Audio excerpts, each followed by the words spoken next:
On va vous parler d'économie sociale. Il s'agit en fin de compte, à mon avis, non pas tellement d'augmenter le pouvoir d'achat en augmentant les ressources des gens, mais augmenter le pouvoir d'achat en faisant baisser les dépenses des gens.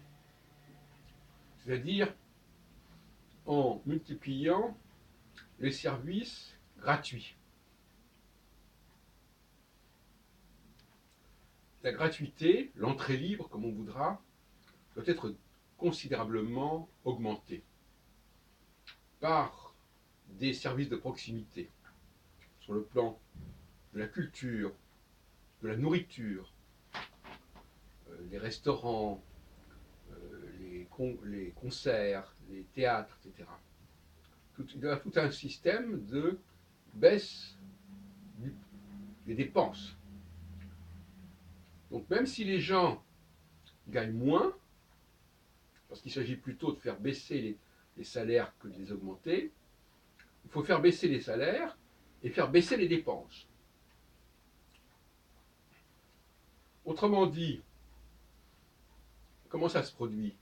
Les personnes qui sont, comment dirais-je, payées par l'État, payées par la communauté, sous forme d'allocations de toutes sortes,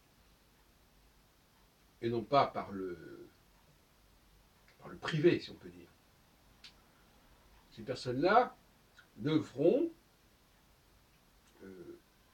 proposer un certain nombre de services correspondant à leurs talents respectifs.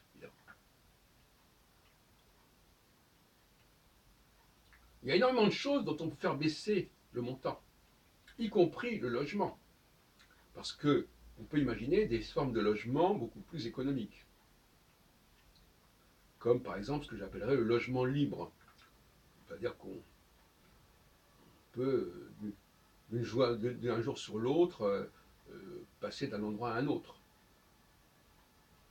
quitte à avoir ce qu'on appellerait un système informatique qui permette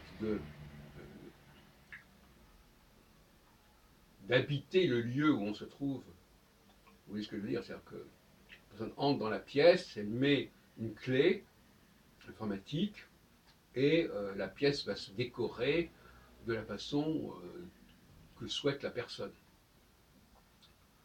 C'est un système de mise en place informatique qui est assez simple. Donc il y a énormément de choses dont il faut baisser les montants.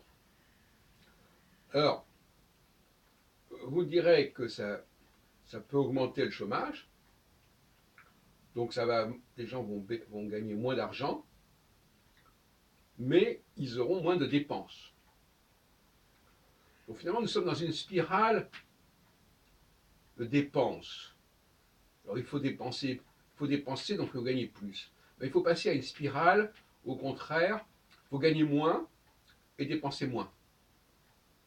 Voilà, c'est ça la logique que je propose. Autrement dit, l'économie sociale, pour moi, ça consiste à reconnaître qu'il existe des personnes qui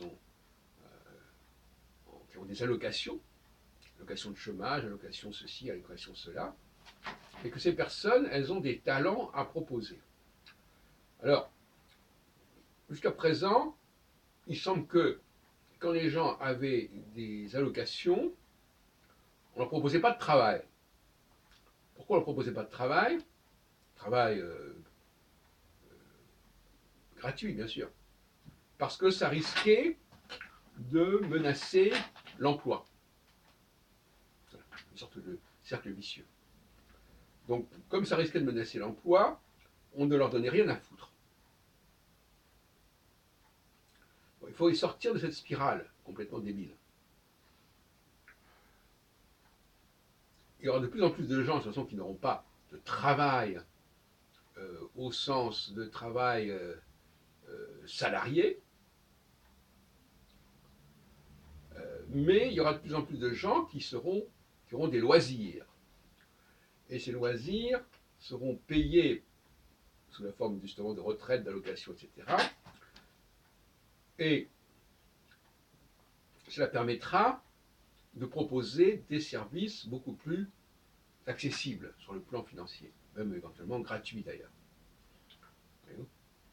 Voilà donc la logique dans laquelle il faut sortir d'une spirale où on augmente les dépenses, on augmente les salaires, etc., pour une spirale où l'on baisse les salaires, où ce ne sont pas des salaires, d'ailleurs ce sont souvent des allocations, parce que le travail, le nombre de travaux, le travail va diminuer, du fait notamment de l'informatique, donc ce sont les machines qui vont travailler pour nous, et on va baisser les dépenses, parce qu'il y aura tout un ensemble de lieux où l'on pourra accéder gratuitement, que ce soit le cinéma, le théâtre, les conférences, les restaurants, etc. Enfin, toutes sortes de choses, les logements, les moyens de circulation, etc. Tout ça va baisser et sera, considérablement accessible. Donc finalement, les gens vont économiser, je ne sais pas, 30% de leur budget de cette façon, ce qui leur permettra de recevoir 30% de moins. L'État n'aura pas à verser plus que ça. Alors, voilà donc ce que je propose, n'est-ce pas? C'est une esquisse, une ébauche, c'est-à-dire, je résume, baisser les salaires, baisser les salaires, c'est-à-dire qu'il y ait de plus en plus de gens, de toute façon, qui sont au chômage, ou qui soient aidés, entre guillemets, mais, premièrement, effectivement, ils feront des travaux qui seront gratuits, qui saura faire baisser les dépenses des gens, pas leurs propres dépenses, les dépenses des personnes qui travaillent, au sens strict du terme. Et même si quelqu'un perd son emploi, eh bien, il va basculer dans cette sphère où on va lui demander de mettre à la disposition du public ses talents. Ces talents seront à une cause de baisse des dépenses, puisqu'il les offrira librement. Alors, le seul argument qu'on pourrait dire, oui, mais ça ne sera pas aussi bien. Alors, ça, c'est un autre débat. S'il y a des gens qui sont moins doués pour le théâtre, pour la musique, etc., on aura des performances de moindre qualité, disons. On aura peut-être des enseignants de moindre qualité.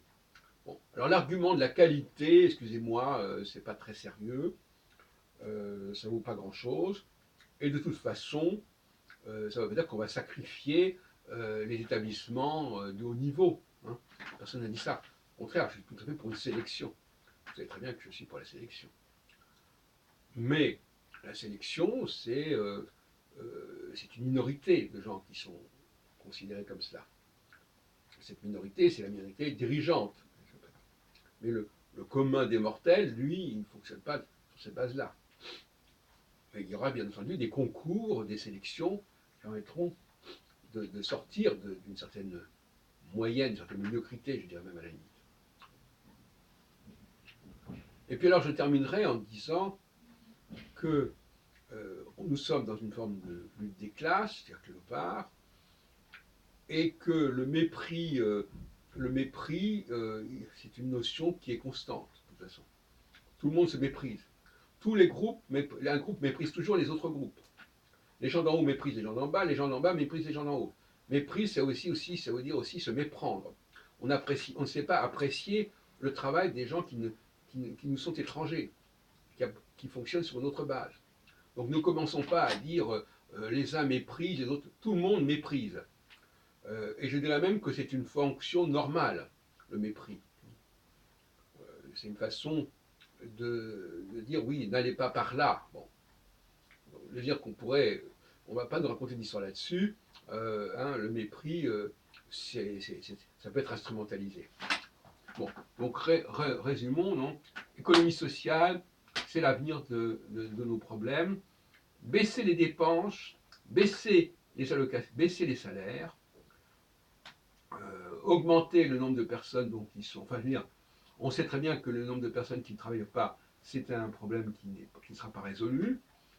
Et donc, il faut en prendre son parti, et c'est la réponse de l'économie sociale.